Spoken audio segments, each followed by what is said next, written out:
Hello, welcome back to my channel मित्रांनो. कशा आहात तुम्ही? मजेत ना? चला मग आज बघू शकतात अंडा भुर्जीची रेसिपी घेऊन आलेली.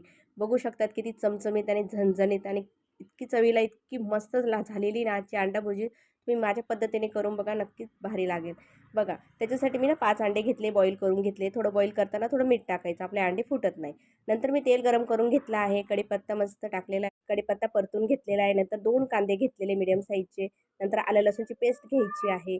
एक टमाटा घेतलेला आहे. एकदम मस्त परतून घ्यायचं हे व्यवस्थित. परतल्यावर आपल्याला ना अंडा भुर्जी एकदम छान लागते. नंतर हळद, लाल मिरची, किचन किंग मसाला, धने पावडर आपल्याकडे जे मसाले असेल ते तुम्ही टाकू शकता तुमच्या आवडीनुसार. बघा असे व्यवस्थित परतून घ्यायचं. तेल सुटेपर्यंत हा मसाला परतून घ्यायचा अशा पद्धतीने आणि नंतर थोडं किंचित पाणी टाकायचं आपल्याला. पाणी टाकल्यावर ना आपली तो मसाला आहे व्यवस्थित शिजतो आणि अंडा भुर्जीला चव एकदम छान येते. बघू शकता अशा प्रकारे तेल सुटेपर्यंत मसाला मी परतून घेतलेला आहे. नंतर आपले जे बॉईल अंडे होते मी असे कट करून घेतले आहे आणि नंतर तेही परतून घ्यायचे.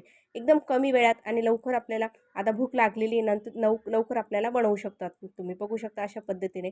चवीनुसार मी मीठ टाकून घेतलं आहे आणि मस्त हिरवीगार कोथिंबीर टाकली आहे. बघू शकतात आपली अंडा भुर्जी इतकी छान झालेली आहे. मी एकदा करून बघा, नक्की तुम्हाला आवडणारच आहे. ही रेसिपी तुम्हाला आवडली असेल ना मित्रांनो, तर माझ्या चॅनलला सबस्क्राईब करा, लाईक करा. तुम्ही लाईक केलं, सबस्क्राईब केलं तर मी माझ्या अनेक तुम्हाला रेसिपी